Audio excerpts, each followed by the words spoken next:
ആദാബ് Urdu diploma കോഴ്സിന്റെ 7ാമത്തെ ക്ലാസ്സിലേക്ക് സ്വാഗതം. ഇന്ന് ഞാൻ ഇവിടെ നിങ്ങളുടെ മുമ്പിൽ അവതരിപ്പിക്കുന്നത് ഉറുദുവിൽ പൊതുവെ എപ്പോഴും ഉപയോഗിച്ചു വരുന്ന ഒരു പ്രയോഗമാണ് എ എന്നുള്ളത്. ഉദാഹരണമായിട്ട് ദർദെ ദിൽ. അതുപോലെ തന്നെ നമ്മൾ ഉപയോഗിക്കുന്ന മറ്റൊരു പദമാണ് മാഹെ റംസാൻ, മാഹെ റബിയുൽ അവൽ, ഷബ്ബെ മിറാജ്, ദർദെ ദിൽ, ദാവത്തെ ഇസ്ലാമി, ജമാഅത്തെ ഇസ്ലാമി, തഹരീക്കെ ആസാദി, മസ്ജിദെ ഖുർത്തുബ. ഇങ്ങനെയൊക്കെയുള്ള ധാരാളം പദങ്ങളുണ്ട്. ഇതിന്റെ ഇടയ്ക്ക് 2 പദങ്ങളാണ് ഇത് തമ്മിൽ കൂട്ടാൻ വേണ്ടി നമ്മൾ ദർദെ ദിൽ എന്ന് നമ്മൾ പറയുന്നത്. യഥാർത്ഥത്തിൽ എന്താണ് ഇതിന്റെ അർത്ഥം? എപ്പോഴും ഇത് വരാറുണ്ടല്ലോ. എന്തുകൊണ്ടാണ് എ എന്നുള്ള പ്രയോഗം വരുന്നത്? അതിനെ കുറിച്ച് കൊണ്ട് നമുക്ക് ഇവിടെ ചർച്ച ചെയ്യാം. നമുക്ക് ഇതില് എ എന്നുള്ള ഈ ഒരു സൗണ്ട് വരാൻ കാരണം അത് എല്ലായിടത്തും നമ്മൾ ഉപയോഗിക്കാറില്ല. പേർഷ്യൻ അറബിക് പദങ്ങളാണ് രണ്ടുമെങ്കിൽ ഉദ്ദേശിച്ച് ഈ 2 വാക്കുകൾ, ഈ 2 വാക്കുകളും പേർഷ്യൻ അല്ലെങ്കിൽ അറബിക് പദങ്ങളാണ് എങ്കിലാണ് പൊതുവെ ഈ രൂപത്തിൽ വരാറുള്ളത്. ഇത് തമ്മിൽ ചേർത്ത് പറയാൻ വേണ്ടിയിട്ടാണ് ഇങ്ങനെ ഉപയോഗിക്കാറുള്ളത്. ഉദാഹരണമായിട്ട് ദർദെ ദിൽ, അതിന് നമുക്കൊന്ന് സ്പ്ലിറ്റ് ചെയ്ത് എഴുതുകയാണെന്നുണ്ടെങ്കിൽ ദിൽ കാ ദർദ് എന്നാണ് അതിന്റെ അർത്ഥം വരുന്നത്. ഈ അവസാനം എഴുതിയ ദിൽ എന്നുള്ളത് ആദ്യം വരുന്നു, ദർദ് എന്നുള്ള അവസാനം വരുന്നു, പിന്നെ ക എന്നുള്ളത് ഇതിന്റെ ഇടയ്ക്ക് കൂട്ടിക്കൊടുക്കുന്നു. അപ്പോ എ എന്നുള്ള സ്വരം വന്നാൽ അതിനർത്ഥം മനസ്സിലാക്കേണ്ടത് ഒന്നിൽ അത് ക എന്നായിരിക്കും, അല്ലെങ്കിൽ കി എന്നായിരിക്കും, അല്ലെങ്കിൽ കെ എന്നായിരിക്കും. ഇങ്ങനെയുള്ള ഇസാഫത്തുകൾ എന്നാണ് ഇതിന് പറയുന്നത്. ഇങ്ങനെയുള്ള ക, കെ, കി ഇതിന് പകരമായിട്ട് നമ്മൾ ഉപയോഗിക്കുന്ന ദർദെ, അതുപോലെ ദിലെ, ഇതുപോലെയുള്ള പദങ്ങൾ. ഇത് നമുക്ക് മനസ്സിലാക്കിയാൽ ധാരാളം പദങ്ങളുടെ അർത്ഥങ്ങളും കാര്യങ്ങളും നമുക്ക് ആഴങ്ങളിലേക്ക് പെട്ടെന്ന് ഇറങ്ങി ചെല്ലാൻ പറ്റും. ഇവിടെ ഞാൻ നേരത്തെ പറഞ്ഞു ദർദെ ദിൽ, അതിന് നമ്മൾ അർത്ഥം വെക്കുന്നത് എങ്ങനെയാണ്? ദിൽ കാ ദർദ്. ദിൽ എന്ന് പറഞ്ഞാൽ നമുക്കറിയാം മനസ്സ് എന്നാണ്, ദർദ് പറഞ്ഞ വേദന എന്നാണ്. അപ്പൊ ദർദ് ദിൽ എന്ന് പറഞ്ഞാൽ ദിൽ കാ ദർദ്, മനസ്സിന്റെ വേദന എന്നാണ് അതിന്റെ അർത്ഥം വരുന്നത്. അതുപോലെ കുറച്ച് പദങ്ങൾ നോക്കാം. റാസെ ദിൽ, ദിൽ കാ റാസ് എന്നാണ് അതിനെ പറയുന്നത്. റാസെ ദിൽ, ദിൽ കാ റാസ്, മനസ്സിന്റെ രഹസ്യങ്ങൾ.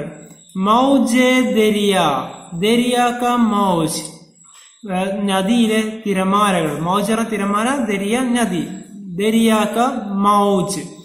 അതുപോലെ അടുത്ത പദമാണ് ഷാഖെ ഗുൽ. ഷാഖ് എന്ന് പറഞ്ഞാല് ശിഖിരം, ഗുൽ എന്ന് പറഞ്ഞാല് പൂവ് എന്നതാണ്. അപ്പൊ ഗുൽ, ഗുൽ കാ ഷാഖ് അല്ലെങ്കിൽ ഗുൽ കി ഷാഖ് എന്നാണ്. കാ, കെ, കി എന്ന് വരാൻ കാരണം എന്ന് വെച്ചാൽ അതിവിടെ ശേഷം വരുന്നത് രണ്ടാമതായിട്ട് വരുന്ന പദം മുഅന്നസ് ആണ് എന്നുണ്ടെങ്കിൽ, സ്ത്രീലിംഗമാണ് എന്നുണ്ടെങ്കിലാണ് നമ്മൾ കി എന്ന് ഉപയോഗിക്കുന്നത്. ബഹുമാന സൂചകമായിട്ടാണെങ്കിൽ കെ എന്ന് ഉപയോഗിക്കുന്നു. നോക്കാം. ഷാഖെ ഗുൽ, ഇവിടെ ഷാഖ് എന്നുള്ള മുഅന്നസ് ആണ്, അതുകൊണ്ട് ഗുൽ കി ഷാഖ് എന്നാണ് ഇവിടെ ഉപയോഗിക്കുന്നത്. ആർക്കെ ഗുലാബ്, ഗുലാബ് കാ ആർക്ക്, ഗുലാബ് എന്നാൽ റോസാപ്പൂവ്.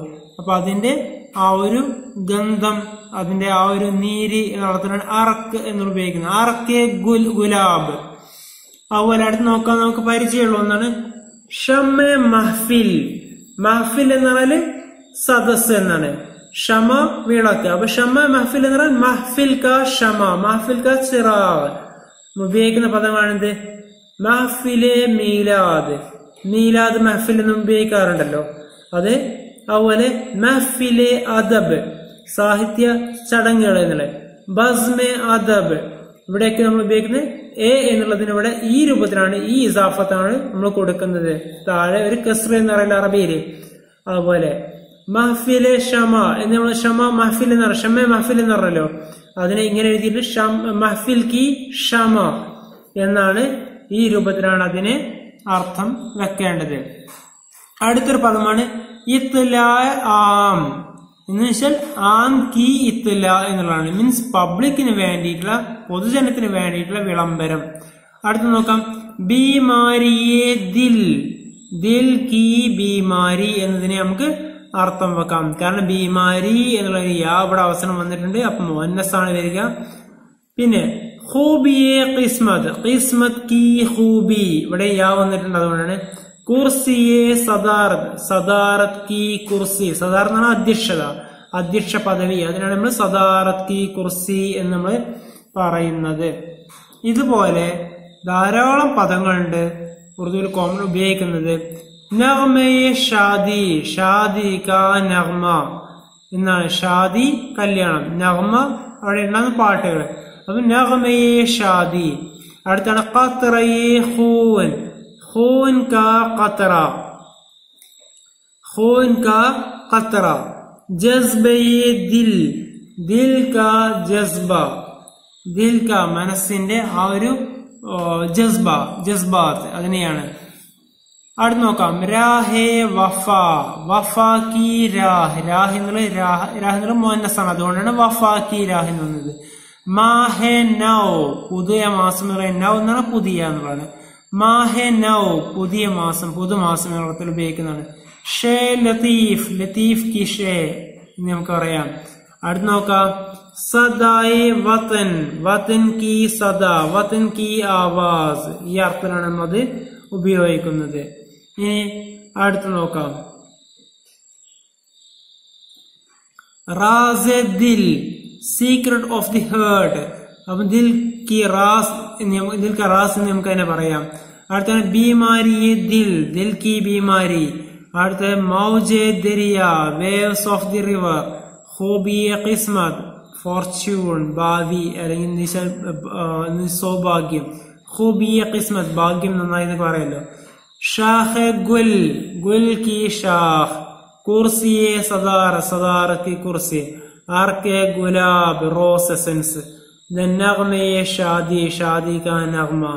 ഷമ്മെ മഹ്ഫിൽ, മഹ്ഫിൽ കി ഷമ. ഖത്രയെ ഖൂൻ, ഖൂൻ കാ ഖത്ര. ഇത്ലാए आम, आम इतला.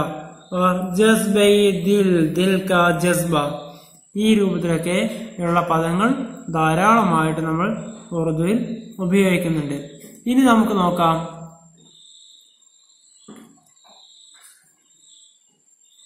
കുറച്ച് പദങ്ങൾ. അതാണ് ദാവത്തെ ഇസ്ലാമി. നമ്മൾ എപ്പോഴും ഉപയോഗിക്കുന്ന ഒരു പദമാണ് നമ്മുടെ ദാവത്തെ ഇസ്ലാമി. എങ്ങനെ എഴുതുന്നത്? ദാവത്തെ ഇസ്ലാമി. ജമാഅത്തെ ഇസ്ലാമി, ഈ രൂപത്തിലാണ് എഴുതുന്നത്. ജമാഅത്തെ എന്നതിനെ വായിക്കും ഇസ്ലാമി എന്ന് വെച്ചാൽ ഇതിനെ ഇതാക്കി എഴുതുമ്പോൾ എങ്ങനെ എഴുതും? ഇസ്ലാം കി ജമാഅത്ത്. ഇങ്ങനെയാണ്, ഇതിനെയാണ് നമ്മൾ എന്ത് ചെയ്യുന്നത്? ഈ രൂപത്തില് നമ്മൾ എഴുതുന്നത്. ഇസ്ലാം കി ദാവത്ത്, അതാണ് ദാവത്തെ ഇസ്ലാമി എന്ന് ഉപയോഗിക്കുന്നത്. ദർദെ ദിൽ, ദർദെ ദിൽ. അപ്പോ ഇതിനെങ്ങനെ അറിയാം? ദിൽ കാ ദർദ്, ഈ രൂപത്തിലാണ്. അടുത്താണ് തഹരീക്കെ ആസാദി, തഹരീക്കെ ആസാദി. അപ്പൊ ഇങ്ങനെ പറയാം, ആസാദി കി തഹരീഖ്. അതുപോലെ തന്നെയാണ് നഗ്മെ ഷാദി, പറഞ്ഞു കഴിഞ്ഞതാണ്. സസായെ ഖൈദ്, സസായെ ഖൈദ്. ഖൈദ് എന്ന തടവറ, തടവറയിലെ ശിക്ഷ എന്നാണ്. അപ്പോ ഖൈദ് കി സസ. ഇതുപോലെ നമുക്ക് എല്ലാം എഴുതാൻ പറ്റും. ഷബെ മേറാജ്, ഇങ്ങനെ പറയാം. മേറാജ് കി ഷബ്, ഷബ് എന്ന് പറഞ്ഞാൽ രാത്രി എന്നുള്ളതാണ്. അപ്പൊ ഈ രൂപത്തിൽ നമുക്ക് ഇതിനെയൊക്കെ, അപ്പൊ ഇതാണ് നമ്മളുടെ ഇസാഫത്ത്. കി എന്നുള്ളതിന് പകരമായിട്ടാണ് അത് ഉപയോഗിക്കുന്നത്. ഇനി നമുക്ക് അടുത്ത കുറച്ച് പദങ്ങൾ നോക്കാം. ഇവിടെതാണ് ദാറുസ് സൽത്തനത്ത് എന്ന് തന്നിരിക്കുന്നത്. ഇത് ദാർ അൽ സൽത്തനത്ത് എന്നാണ്. അതിനെ നമ്മൾ കൂട്ടി വായിക്കുന്നത് ദാറുസ് സൽത്തനത്ത് എന്ന്. അപ്പൊ ഇങ്ങനെ നിങ്ങൾക്ക് പരീക്ഷയ്ക്ക് ചിലപ്പം വരാം, ദാർ പ്ലസ് അൽ പ്ലസ് സൽത്തനത്ത് കൂട്ടി എഴുതാൻ വേണ്ടിയിട്ട്. അപ്പോ ഇത് മാത്രമല്ല വരിക, ഓരോ അക്ഷരങ്ങളും സ്പ്ലിറ്റ് ചെയ്തുകൊണ്ട് ചിലപ്പം തരും, നോക്കിയിട്ട് വേണം ചെയ്യാൻ. അപ്പൊ ഇതിനർത്ഥം ദാറുസ് സൽത്തനത്ത്, സൽത്തനത്ത് കി ജഗ എന്നുള്ളതാണ് ഭരണം. അപ്പോൾ നമ്മുടെ ക്യാപിറ്റൽ എന്ന വാക്കിലാണ് നമ്മളിത് ഉപയോഗിക്കുന്നത്. ഇനി ഇതുപോലെ ഈ അലിഫ്ലാം വരുന്ന ധാരാളം പദങ്ങളുണ്ട്. ഇത് അറബിയിലുണ്ട്. നോക്കാം. ഈ ഇത്തരം പദങ്ങളില് ചിലയിടങ്ങളിൽ നമുക്ക് അലിഫ് ലാം എന്നുള്ളത് അലിഫ് സൈലന്റ് ആയിരിക്കും, ചിലയിടത്ത് അത് പ്രകടവുമായിരിക്കും, ചിലയിടത്ത് ലാമും പ്രകടമായിരിക്കും, അലിഫ് ലാം പ്രകടമായിരിക്കും, ചിലയിടത്ത് പ്രകടമായിരിക്കൂല. നോക്കാം, പക്ഷെ എഴുതും. ഉദാഹരണമായിട്ട് നോക്കാം. നിസാമുദ്ദീൻ, നിസാമുദ്ദീൻ എന്നാണ് പറയുന്നത്. ഇവിടെ എന്താ പറയുന്നത്? അലിഫ് ലാം ഉച്ചരിക്കുന്നില്ല. ഇങ്ങനെയുള്ള പദങ്ങൾ നമുക്ക് ധാരാളം കാണാൻ പറ്റും. അതുപോലെ തന്നെ അബ്ദുള്ള, അബ്ദുള്ള എന്നുള്ളിടത്ത് അബ്ദു അല്ലാഹ് എന്ന് പറയുന്നില്ല, നിസാം അൽ ദീൻ എന്ന് പറയുന്നില്ല. ഇങ്ങനെയുള്ള പദങ്ങളുണ്ട്. അതിനെ കുറിച്ചുകൊണ്ട് നമുക്ക് എവിടെയാണ് ഈ അലിഫ്ലാം ഉച്ചാരണം വരുന്നത് വരാത്തത് എന്ന് നമുക്ക് നോക്കാം. ഇപ്പോ ചില പദങ്ങൾ, ചില അക്ഷരങ്ങൾ ഇവിടെ കൊടുത്തിട്ടുണ്ട്. ഏതൊക്കെയാണ്? അലിഫ്, ബേ, ഹെ, ഖാഫ്, ഫെ, ഖൈൻ അഥവാ ഖ, അ, ഖ, ജ, ക, മ, വ, യ. ഇത്തരം പദങ്ങൾ ഇതുകൊണ്ട് ഇപ്പോ രണ്ട് വാക്കുകൾ വരികയാണ്. ഈ രണ്ട് വാക്കുകൾക്കിടയിൽ എന്തുണ്ട്? അലിഫ് ലാമിന്റെ ഉച്ചാരണം ഉച്ചരിക്കണോ വേണ്ടെന്ന് നോക്കുന്നത് എങ്ങനെയാണ്? ഇതിന്റെ തിയറിയാണ് ഈ വശം. എന്ന് വെച്ചാല് ഇങ്ങനെ ഇവിടെ ഇത്രയും ഈ അക്ഷരങ്ങളൊക്കെ വന്നാല് അതിനു മുമ്പ് നമ്മൾ എന്ത് ചെയ്യും? അലിഫ് ലാം ഉച്ചരിക്കുക തന്നെ ചെയ്യും. ഇല്ലെങ്കിൽ അലിഫ് ലാം ഉച്ചരിക്കൂല, സ്ട്രെസ്സിങ് കൊടുക്കുകയേ ഉള്ളൂ. ഉദാഹരണം നോക്കാം. ഹുറൂഫുൽ ഖമരി, ഇവിടെ ഹുറൂഫെ ഖമരി എന്നാണ്. ഹുറൂഫുൽ ഖമരി എന്ന് നമ്മൾ പറയുകയാണെന്നുണ്ടെങ്കിൽ അൽ ഖമർ, അലിഫ് ലാമിന്റെ ഉച്ചാരണം അവിടെ വന്നു. അതുപോലെ ഉച്ചരിക്കുന്ന പദങ്ങൾക്ക് പറയുന്ന പേരാണ്, അലിഫ് ലാം പ്രകടമാകുന്നതിന് പറയുന്ന പേരാണ് എന്ത്? അങ്ങനെ വരുന്ന വാക്കുകൾക്കാണ് ഹുറൂഫുൽ ഖമരി എന്ന് പറയുന്നത്. അൽ ഖമർ എന്ന് പറഞ്ഞാൽ മതി. അവിടെ എന്തുണ്ടാവും? അലിഫും ലാമും എന്താണ് ഉച്ചരിക്കുന്നുണ്ട്. അതുകൊണ്ടാണ് അതിനെ അൽ ഖമർ എന്ന് പറയുന്നത്. അതുകൊണ്ടാണ് ഇതിന് ഇത് ഇങ്ങനെയുള്ള ഈ അക്ഷരങ്ങളെയാണ്, ഈ ഇത്രയും അക്ഷരങ്ങളാണ്. ഇത് വരുമ്പോ എന്ത് ചെയ്യും? രണ്ടാമത്തെ പദത്തിൽ ഇത് വരുമ്പോ ആദ്യത്തിൽ വരുമ്പോ എന്ത് ചെയ്യും? ഈ അലിഫ് ലാമിന്റെ ഉച്ചാരണം പ്രകടമാവും. നോക്കാം, കുറച്ച് ഉദാഹരണങ്ങളിലൂടെ മനസ്സിലാക്കാം. ദാറുൽ ഹുക്കൂമത്ത്, നമ്മൾ നേരത്തെ ദാറുസ് സൽത്തനത്ത് പറഞ്ഞു. അവിടെ നമ്മൾ എന്ത് ചെയ്തു? ദാറുസ് സൽത്തനത്ത്. അവിടെ നമ്മൾ എന്ത് ചെയ്തില്ല? ദാറുസ് സൽത്തനത്ത് നമ്മുടെ സീനാണ് പറഞ്ഞത് ദാറിന് കഴിഞ്ഞതിന് ശേഷം. അലിഫ് ലാം അവിടെ എന്റെ പക്ഷം എന്ത് ചെയ്തില്ല? അലിഫ് ലാം ഉച്ചരിച്ചില്ല. ഇവിടെ നോക്കാം. അപ്പൊ അതെന്താണ് ഞാൻ ഇപ്പൊ പറഞ്ഞത്? ഇവിടെ അലിഫ് ലാം ഉച്ചരിക്കുന്നതിനെ ഖമരി എന്ന് പറയും. അപ്പോ ഖമരി അല്ലാത്ത അക്ഷരങ്ങളുണ്ടല്ലോ, അതിന് നമുക്ക് എന്താ പറയാം? ഷംസി എന്ന് പറയാം. അതെങ്ങനെ ഉച്ചരിക്കാം? അഷംസി. അഷംസി എന്നുള്ളത് അലിഫ് ലാമ് ഷംസി എന്നാണുള്ളത്. പക്ഷെ അവിടെ എന്ത് ചെയ്യുന്നില്ല? ലാം ഉച്ചരിക്കുന്നില്ല, സൈലന്റ് ആണ്. അഷംസി എന്ന് പറയുന്നിടത്ത്. അപ്പോ ഇതുപോലെ വരുന്ന ഉച്ചരിക്കാത്ത പദങ്ങൾക്കാണ് നമ്മൾ എന്താ പറയാ? ലാം ഉച്ചരിക്കാതെ എഴുതുന്ന പദങ്ങൾക്കാണ് നമ്മൾ എന്ത് പറയുന്നത്? അല്ലെങ്കിൽ ഉച്ചരിക്കേണ്ടാത്ത പദങ്ങൾക്കാണ് നമ്മൾ എന്ത് പറയുന്നത്? ഹുറൂഫ് ഷംസി എന്ന് പറയുന്നത്. നോക്കാം ഡീറ്റെയിൽഡ്. ഇവിടെ ദാറുസ് സൽത്തനത്ത് എന്നുള്ളതില് എന്ത് ചെയ്തു? ദാറുസ് സൽത്തനത്ത് എന്നുള്ളത് അവിടെ ഉച്ചാരണം വന്നില്ല അലിഫ് ലാമിന്റെ. ഇവിടെ നോക്കാം, അതേ സ്ഥാനത്ത് ദാറുൽ ഹുക്കൂമത്ത്. ഇവിടെ എന്ത് ചെയ്തു? ഹ വന്നു, ഹുക്കൂമത്ത്. ദാറുൽ ഹുക്കൂമത്ത് എന്നേ ഉച്ചരിക്കുള്ളൂ. അവിടെ അൽ എന്നുള്ളത് പ്രകടമാണ്. അതിന്റെ അർത്ഥം എന്താണ്? ഹുക്കൂമത്തി ജഗ എന്നുള്ളതാണ്. അടുത്ത് നോക്കാം. ബൈനൽ അഖ്വാമി, ബൈനൽ അഖ്വാമി. ഇവിടെ ഖാഫ് വന്നു, അതുകൊണ്ടാണ് ബൈനൽ അഖ്വാമി എന്ന് ഉച്ചരിക്കുന്നത്. അലിഫ് വന്നു ഇവിടെ, അതുകൊണ്ടാണ് ഉച്ചരിക്കുന്നത്.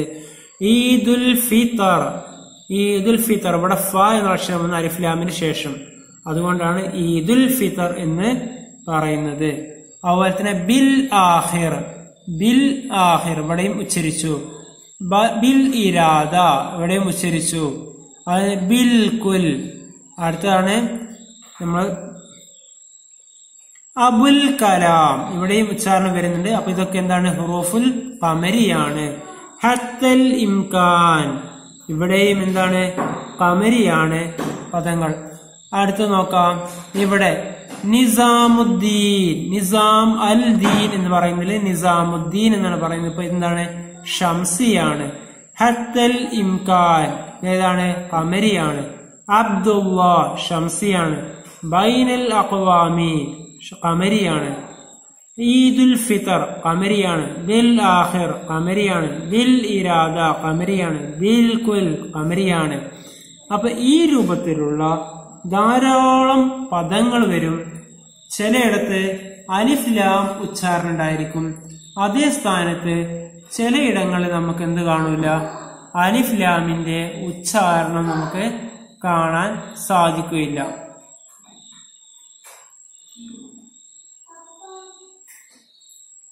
നോക്കാം. നമ്മളിവിടെ ഖമരിയുടെ കാര്യം പറഞ്ഞു. അതുപോലെ തന്നെ ഇനി അടുത്ത് നോക്കാം നമുക്ക് ഷംസിയുടെ കാര്യങ്ങൾ.